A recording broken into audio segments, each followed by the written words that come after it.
Bienvenue sur Exploratrice de rêves lucides.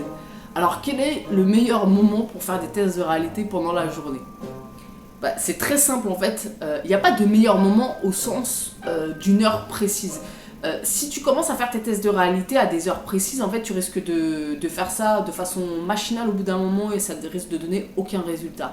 Moi je te propose un truc, c'est tes tests de réalité, tu vas les faire tout au long de ta journée, mais à chaque fois qu'il y a un truc bizarre ou une étrangeté qui se passe. Alors là, tu vas me dire, attends, il se passe rien de bizarre dans ma vie, mon quotidien c'est le même tous les jours.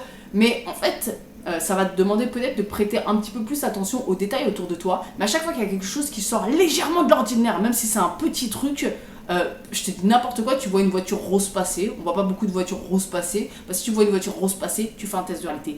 Dès qu'il y a un élément, même un tout petit élément, qui sort de l'ordinaire, fais un test de réalité. Alors quand c'est un truc vraiment absurde, voilà, si tu te mets à voir un clown passer dans la rue, là, pour le coup, directement, tu te dis, bon, test de réalité, parce que c'est vraiment pas commun.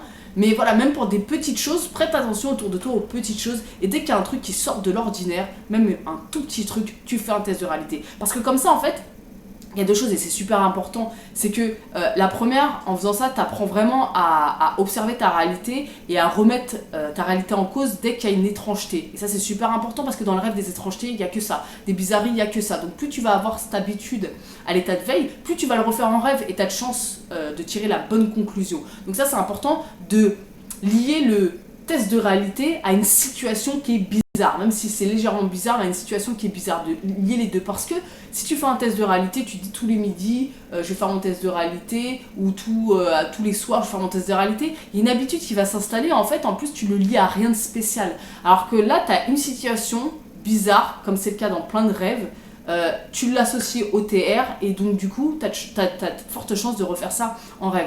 Donc le meilleur moment pour faire un test de réalité, c'est chaque fois dans ta journée. Alors parfois il y a des jours ça peut être une fois, parfois il y a des jours ça peut être 20 fois. Si je sais pas, t'es parti en week-end à l'étranger et que il y a tout un tas de choses nouvelles, tu perçois tout un tas de choses dont tu n'as pas l'habitude. Bon là ça peut être beaucoup de fois, mais c'est de faire un test de réalité chaque fois qu'il y a un truc qui sort un petit peu de l'ordinaire. Et fais ça tous les jours, ça coûte rien du tout.